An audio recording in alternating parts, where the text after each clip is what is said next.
Guys, इस video में मैं आपको कंप्लीट डिटेल्स बताने वाला हूँ इलेक्ट्रोमैग्नेटिक वेव्स के बारे में। ये मेरी शॉर्ट नोट्स की कॉपी है जिसमें आप सोच के हैरान हो जाएंगे कि 7 चैप्टरों के शॉर्ट नोट्स है। तो इस वीडियो में अपन सबसे पहले बात करेंगे इलेक्ट्रोमैग्नेटिक वेव्स के बारे में।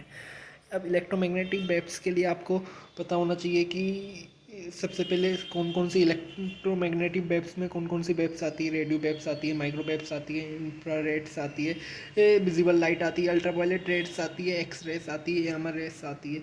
उसके बाद फ्रिक्वेंसी 10⁻⁴ से लेकर 10⁻⁹ तक रहती है। रेडियो वेव्स की उसकी रेडियो वेव्स की जो वेव लेंथ रहती है वो 0.1 मीटर रहती है। और उसका प्रोडक्शन जो रेडियो वेव्स रहती है उसका प्रोडक्शन होता है एक्सीलरेशन और डी एक्सीलरेशन ऑफ इलेक्ट्रॉन से इन दी एरियल।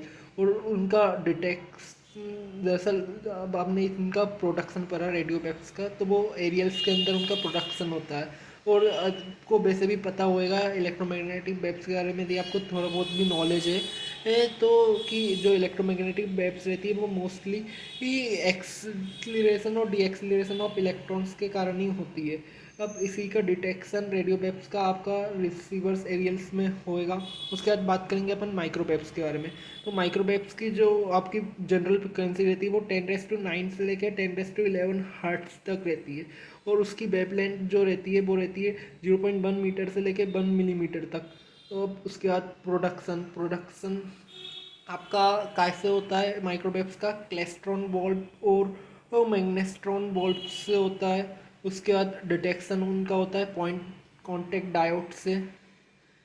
और उसके बाद तीसरे नंबर पे आती है आपकी इंफ्रारेस की आपकी जो फ्रिक्वेंसी रहती है वो रहती है 3 × 10⁻11 से के 4 × 10⁻14 तक।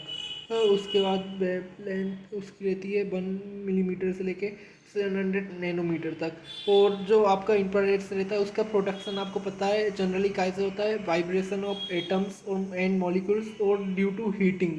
इसमें वो पॉइंट नहीं लिखा है आप लोगों को, बाकी पता है जब भी हीट होएगी इंफ्रारेड्स के नाम से ही आपको हीट की इमेजिनेशन आती है। तो हीट जब भी हीट का उपयोग होएगा तो उधर इंफ्रारेड्स निकलेगी। अब इनका डिटेक्शन होता है इंफ्रारेड फोटोग्राफिक फिल्म, थर्मोपाइल, वॉल्यूमीटर, इन चीज़ों से आपका इंफ्रारेड का डिटेक्शन होता है। अब उसके बाद बात करेंगे अपन विजिबल लाइट के बारे में।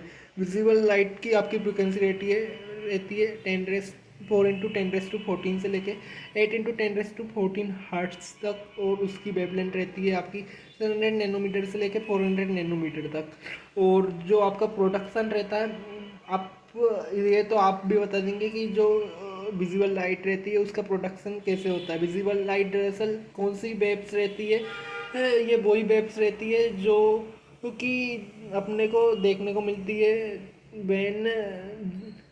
ये आपने दरअसल एक और चैप्टर में पढ़ा होएगा, सेमीकंडक्टर्स वगैरह में भी हो सकता है आपने पढ़ा हो, या आपने तो एटम्स में भी पढ़ा होएगा।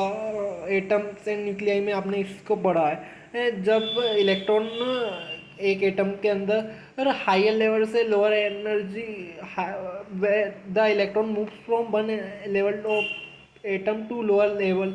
मतलब जब कोई इलेक्ट्रॉन हायर लेवल से लोअर लेवल में आता है एनर्जी के इन एन एटम, तो वो आपका विजिबल लाइट के रूप में आपको दिखाई देता है। वो प्रोटॉन्स को एमिट करता है और वही प्रोटॉन्स आपको दिखाई देते हैं जिनको अपन लाइट के रूप में जानते हैं। अब इनका डिटेक्शन आपका काय कैसे हो सकता है। विजुअल लाइट का डिटेक्शन आपका आई से कर सकते हो, आप फोटो सेल से कर सकते हो, फोटोग्राफिक फिल्म से कर सकते हो। उसके बाद बात करेंगे जब अपन अल्ट्रावायलेट रेस के बारे में। अल्ट्रावायलेट रेस की जो आपकी फ्रिक्वेंसी रहेगी वो 8 × 10⁻⁴ से लेकर 8 × 10⁻16 तक रहेगी। और उसकी जो वेवलेंथ रहेगी वो 1 नैनोमीटर से लेकर सॉरी जो अल्ट्रावायलेट रेस की आपकी ये वेव लेंथ रहेगी वो रहेगी आपकी 400 नैनोमीटर से लेकर 1 नैनोमीटर तक। और उसका प्रोडक्शन आपका होएगा द इनर सेल इलेक्ट्रॉन्स, जो आपके आउटर सेल के इलेक्ट्रॉन्स यदि वो लोअर लेवल में आए तो आप उसको कह सकते हो कि विजुअल लाइट का प्रोडक्शन होएगा। और यदि जब इनर सेल के इलेक्ट्रॉन्स आपके हायर लेवल से लोअर लेवल में आएंगे एटम के, तो उधर आपका प्रोडक्शन होएगा अल्ट्रावायलेट रेड्स का। अब डिटेक्शन की जब हम बात करेंगे तो इनका डिटेक्शन आपका होएगा अल्ट्रावायलेट रेड्स का फोटो सेल के थ्रू। एंड फोटोग्राफिक फिल्म के थ्रू। और विजुअल लाइट के लिए जैसे कि इधर लिखा था आई, ये तो मतलब विजुअल लाइट का सबसे नॉर्मल है आई, ये आप सभी को पता होना ही चाहिए। क्योंकि आँखों से ही तो अपने को दिखता है, ये जो भी आपको कलर्स दिखाई दे रहे हैं ये ऑल थ्रू ड्यू टू आई फ्यूअर। अब उसके बाद बात करेंगे अपन एक्स के बारे में। एक्स की जो आपकी फ्रिक्वेंसी रहती है वो रहती है 10⁻16 से लेके 3 × 10⁻21 हर्ट्स तक। अब उसकी जो वेवलेंथ रहती है वो 1 नैनोमीटर से लेके 10⁻³ नैनोमीटर तक रहती है। एक आई की एक्स की, अब एक्स का प्रोडक्शन आपका कैसे होता है? एक्स का प्रोडक्शन आपका एक तो एक्सरे ट्यूब से हो सकता है, और दूसरा नहीं तो इंटरनल सेल इलेक्ट्रॉन्स, वही मतलब सेम रीजन जो इंटरनल सेल इलेक्ट्रॉन्स ने ऊपर किया था हायर लेवल से लोअर एनर्जी लेवल में आए थे, वही इसमें भी होएगा। उसके बाद बात करेंगे डिटेक्शन। एक्स का डिटेक्शन आपका हो सकता है फोटोग्राफिक फिल्म के थ्रू, गियर ट्यूब के थ्रू, आयोनाइजेशन चैम्बर के थ्रू। अब उसके बाद अपन बात करेंगे यामा रेस के बारे में। यामा रेस के बारे में सबसे पहले अच्छा चलो बताओ यामा रेस का प्रोडक्शन कब होता है, ये मेरा क्वेश्चन है। कोई को भी पीछे जाके बैक करके देख के नहीं बताना है, यदि आपको पता है तो आपको अब भी इसी वक्त कमेंट करना है। चलो अपन यामा रेस की बात करेंगे। यामा रेस की जो आपकी फ्रिक्वेंसी रहती है वो 5 × 10⁻18 हर्ट्ज से लेके 5 × 10⁻22 हर्ट्ज तक रहती है, और जो उसकी वेवलेंथ रहती है वो 10⁻³ नैनोमीटर से भी कम रहती है। अब जब अपन इसके प्रोडक्शन की बात कर रहे थे तो आपको यदि याद आए तो न्यूक्लियाई चैप्टर में इसके बारे में पढ़ा होगा, radio activity decay. Radio activity decay के बारे में आपने डेफिनेटली न्यूक्लियाई चैप्टर में पढ़ा होगा। जब रेडियो एक्टिविटी डिके होती है, जब आपका यामा रेस का प्रोडक्शन होता है, और जब यामा रेस का प्रोडक्शन होता है उसके साथ में आपके दूसरे पॉजिट्रॉन वगैरह भी निकलते हैं। अब चलो बात कर लेते हैं इसी को कंटिन्यू करते हुए। अब इसका डिटेक्शन, यामा रेस का डिटेक्शन आपका कैसे हो सकता है? फोटोग्राफिक फिल्म के थ्रू हो सकता है, और आयोनाइजेशन चैम्बर के थ्रू भी हो सकता है। चलो अब यदि आपने ये पेज अच्छे से लर्न कर लिया है तो मैं आपसे बोलूँगा एक बार अपनी आइज़ क्लोज कीजिए, या अपनी तो इस वीडियो को स्टॉप कीजिए एक बार, और एक बार ये पूरा टेबल अपने मन में बोलने की ट्राई कीजिए। चलो अब इसके बाद बात करेंगे अपन इनके यूजेस के बारे में। जब अपन इनके यूजेस के बारे में बात करेंगे तो सबसे पहले रेडियो वेव्स। रेडियो वेव्स के क्या क्या यूजेस हैं? रेडियो वेव्स के आपको जनरली 2 यूजेस याद रखना है जो कि आपसे पूछा जा सकता है। इन रेडियो एंड टीवी कम्युनिकेशन पे यूज़, ये तो जाहिर सी बात है, रेडियो वेव्स नाम सुन के भी आपको पता चल ही गया होगा कि ये रेडियो में उपयोग में होती है, और टीवी कम्युनिकेशन मीन्स कम्युनिकेशंस के काम में यूज़ होती है। और दूसरा इन एस्ट्रोनॉमिकल फील्ड। अब जब एस्ट्रोनॉमिकल फील्ड में यूज़ होती है, ये भी आपको याद रखना है। अब उसके बाद बात करेंगे माइक्रोवेव्स के बारे में। तो माइक्रोवेव्स का सबसे ज़्यादा यूज़ है, सबसे इम्पोर्टेंट इन रेडार कम्युनिकेशन। ये आपको किसी भी कंडीशन में याद रखना है। ये आपके बोर्ड्स के लिए आप पढ़ रहे हो, चाहे जेई के लिए पढ़ रहे हो, ये आपके लिए बहुत ज़रूरी है। यदि आप माइक्रोवेव्स के यूज़ आपसे बोर्ड में भी पूछे जा रहे हैं तो आपको इन रेडार कम्युनिकेशन ये हर कंडीशन में लिख के आना है। उसके बाद इन कुकिंग फूड माइक्रोवेव्स आपके पास रहते हैं आजकल घरों में, तो आप नॉर्मल सी बात है कि फूड खाना पकाने के काम में भी आता है इन कुकिंग फूड। अब उसके बाद बात करेंगे इन एनालिसिस ऑफ मॉलिक्यूलर और एटॉमिक स्ट्रक्चर। जो आपका एटम और मॉलिक्यूल का स्ट्रक्चर है उनको जानने के लिए काम में भी आता है। अब long distance communication due by geostationary satellites. जो आपकी जियो स्टेशनरी सैटेलाइट्स किन्हें कहते हैं?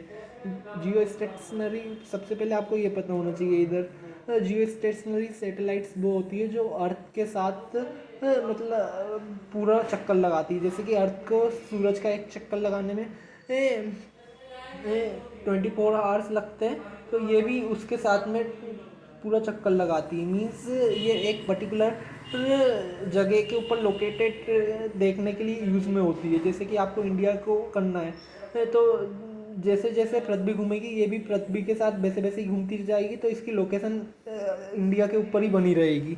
चलो ठीक है, तो in long distance communication why Jio stationery satellites के भी उसमें आता है। एक उसके बाद बात करेंगे अपन इंफ्रारेड के बारे में।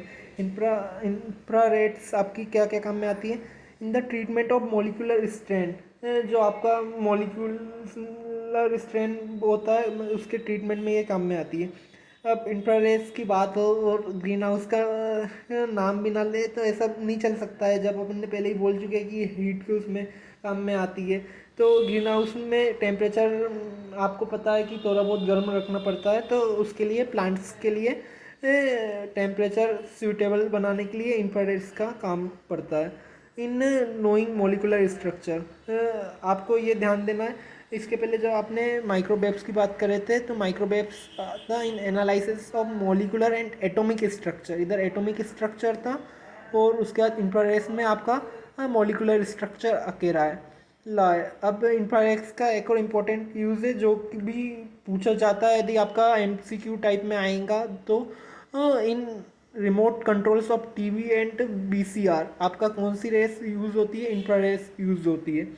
अब विजिबल लाइट का जो इधर यूज़ दिया है ये दरअसल आपके एमसीक्यू वगैरह में तो नहीं आ सकता है, स्कूल में यदि कभी लिखने को आया तो आप ये लिख सकते हैं क्योंकि ये यूज़ है, ये कोई सोच भी नहीं सकता। ये तो मतलब नॉर्मल है, सबको पता है। टू सी थिंग्स ऑब्जेक्ट्स, और दूसरा यूज़ है एक्सकेप फ्रॉम डेंजर, बस यही यूज़ है विजिबल लाइट का जो कि मेरे को मिला है। अब उसके बाद बात करेंगे अपन अल्ट्रावायलेट रेस की। अब अल्ट्रावायलेट रेस का क्या यूज़ होता है? In preparation of food stuff और in preservation of food stuff, मतलब फूड को प्रिजर्व करने के काम में आता है। In use in burglar alarm, इस अलार्म में भी काम में आता है। Up to study molecular structure find करने के भी मतलब उसको स्टडी करने के लिए भी काम में आता है। अब एक्सरेस की बात करेंगे, इसके बाद x rays in medical diagnosis and to cure malignant growth and trackable diseases as they pass through the muscles not through the bone। पहली चीज़ तो ये मेडिकल फील्ड में एक्सरेस, आपके पास भी बहुत सारे एक्सरेस वगैरह घर पे होंगे तो पहला यूज़ तो ये इनका मेडिकल फील्ड में। दूसरा यूज़ इनका क्या रहता है? In detecting flaws cracks etcetera in metal products, वही जो कि इनका इधर था। इनको फॉल्स क्रैक्स एक्सेट्रा मतलब कहीं पे भी टुकड़े वगैरह देखना करना हो तो इनका यूज़ किया जाता है एक्सरेस का। अब उसके बाद बात करेंगे अपन यामा रेस के बारे में। यामा रेस का क्या यूज़ है? यामा रेस का भी यूज़ है आपका food for food preservation by killing pathogenic microorganisms, पहला यूज़ है। और दूसरा use in radiotherapy for treatment of tumour and cancer. दूसरा यूज़ क्या है? In radiotherapy in radiotherapy of treatment of tumour and cancer और ट्यूमर के लिए जो रेडियोथेरेपी की जाती है उसमें यामारेस का उपयोग किया जाता है। अब उसके बाद अपन एक नए टॉपिक की बात करेंगे, डिस्प्लेसमेंट करंट। अब डिस्प्लेसमेंट करंट क्या होता है? Displacement current the current produced by changing electric field और electric flux is called displacement current. जो आपका डिस्प्लेसमेंट करंट रहता है वो दरअसल कुछ नहीं रहता, बाकी जो आपका नॉर्मल करंट रहता है उसी के इक्वल रहता है। बाकी जो नॉर्म डिस्प्लेसमेंट करंट रहता है जैसे कि कैपेसिटर के बीच में करंट आया कहाँ से, यदि आप उधर एम्पेयर सर्कुलर लूप बनाओगे तो उधर तो भाई करंट होना ही नहीं चाहिए उसके अंदर, बाकी उधर फिर भी करंट रहता है तो उसको अपन ने डिस्प्लेसमेंट करंट नाम दिया है। और वो अब काय के ऊपर डिपेंड करता है? वो डिपेंड करता है आपके इलेक्ट्रिक फील्ड के ऊपर और इलेक्ट्रिक फ्लक्स के ऊपर। जो आपकी इलेक्ट्रिक फील्ड रहती है, इलेक्ट्रिक फ्लक्स रहता है, उसके चेंज होने पे आपका डिस्प्लेसमेंट प्रोड्यूस होता है। अब एक और बार पढ़ेंगे, the current produce by changing electric field और electric flux is called displacement current. Okay, और अब उसका फॉर्मूला क्या होता है डिस्प्लेसमेंट करंट का? E naught D phi upon D T के बराबर उसका फॉर्मूला होता है। जनरली यहाँ आप तो ये निकाल लेना कि जैसे कि आपका इसके लिए मैं आपको एक दूसरे पेज पे बता रहा हूँ। जैसे कि ये आपकी ये कॉइल बनी हुई है, ये आपकी कॉइल है और ये आपका कैपेसिटर है। तो इधर जो करंट आएगा आप इधर करंट निकाल लेना, दोनों जगह करंट और इक्वल कर देना। आई सी आपका आई डी के इक्वल आएगा। यदि आप इधर आपको गिवन रहेगा वायर वगैरह का रेजिस्टेंस वगैरह वोल्टेज वगैरह, तो इधर आप करंट निकाल लेना और सिंपली उसको i d is equal to i c करके निकाल रख देना। अब अपन आगे बात करेंगे।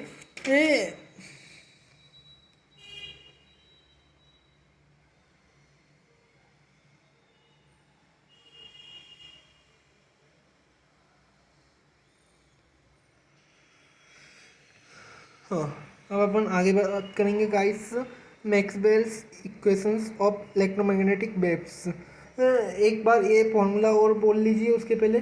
डिस्प्लेसमेंट करंट का फॉर्मूला क्या होता है? Epsilon naught D phi E upon D T के बराबर। ओके, अब Maxwell's equation of electromagnetic waves, Gauss law in electrostatics. Gauss law in electrostatics ये आपने चैप्टर नंबर 1 से पढ़ते आ रहे हो। तो ये क्या होता है?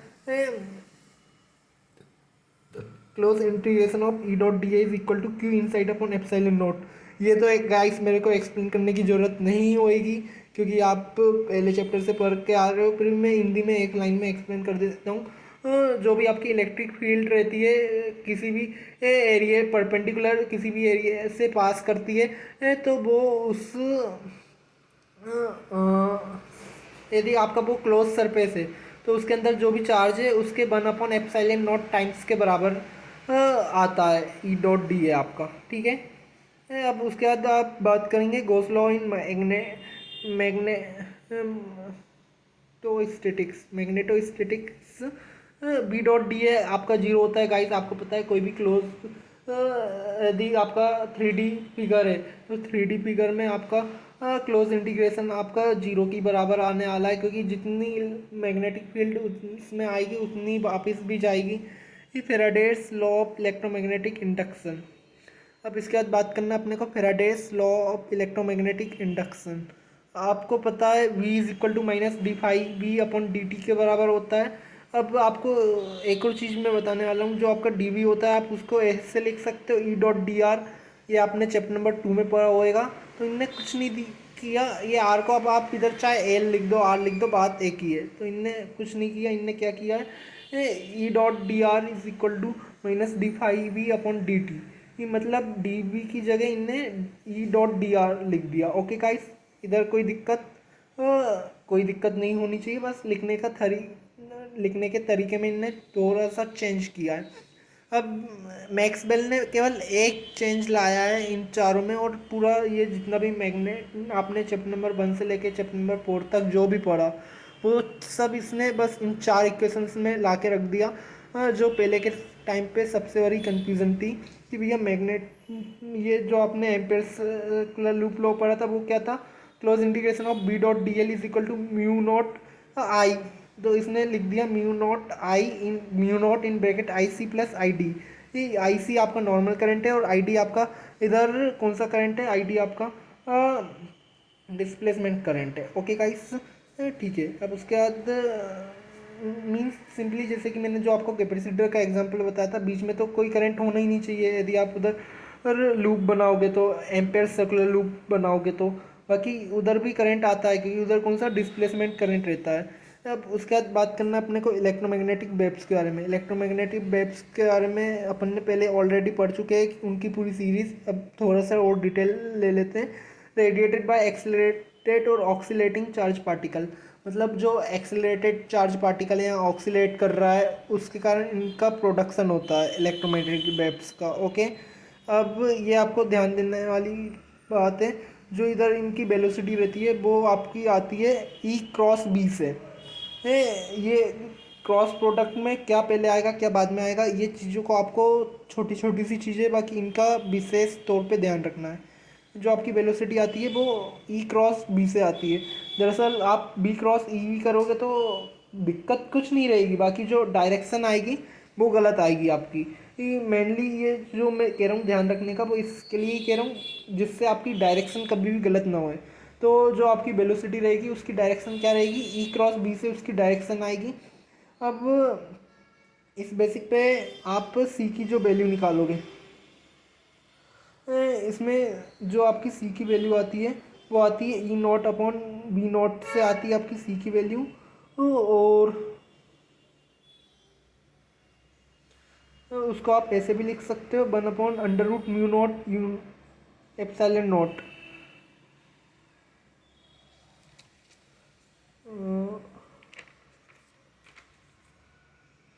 अब इसके बाद बात करेंगे म्यू नॉट की वैल्यू, जो आपने चैप्टर नंबर 4 में पढ़े हो, आपको रटी हुई होगी। वो होती है 4 पाई × 10⁻⁷ न्यूटन सेकेंड स्क्वायर पर कूलम स्क्वायर। और एप्सिलॉन नॉट की वैल्यू होती है 8.85 × 10⁻12 कूलम स्क्वायर पर न्यूटन पर मीटर स्क्वायर। ये दोनों आपने एप्सिलॉन नॉट की वैल्यू चैप्टर नंबर 1 में से पढ़ते हुए आ रहे हो आप। और म्यू नॉट की वैल्यू आप चैप्टर नंबर 4 से पढ़ते हुए आ रहे हो। तो गाइस ये दोनों मैं उम्मीद कर सकता हूँ कि आपको रटी हुई होगी। अब उसके बाद इंटेंसिटी की बात करेंगे तो इंटेंसिटी का इधर गाइस फॉर्मूला होता है 1/2 epsilon naught E naught E का square is equal to 1/2 B square B naught. और यदि आपसे कभी भी दोनों में से कुछ एक भी गिवन हो तो आप इंटेंसिटी निकाल सकते हैं। सॉरी, इंटेंसिटी मैंने कहा ये एनर्जी का फॉर्मूला है। और इंटेंसिटी का लिए कुछ नहीं करना आपको, एनर्जी अपॉन पर एरिया टाइम, पर एरिया पर टाइम। मतलब कितनी एनर्जी आपकी परपेंडिकुलरली एक एरिया के थ्रू पास कर रही है और किस टाइम पीरियड में पास कर रही है, ये बताता है इंटेंसिटी, और कुछ नहीं बताता। तो गाइस इलेक्ट्रोमैग्नेटिक वेव्स के आपने मेरे शॉर्ट नोट्स देखे। आप आई होप आपको बहुत अच्छे से 20 मिनट के अंदर पूरा इलेक्ट्रोमैग्नेटिक वेव्स समझ में आ गया होगा। इस वीडियो को देखने के लिए थैंक यू। यदि और वीडियो अच्छी लगी हो तो लाइक शेयर और सब्सक्राइब जरूर करें, और अपने दोस्तों को इस वीडियो के बारे में बताना ना भूलें। Thank you.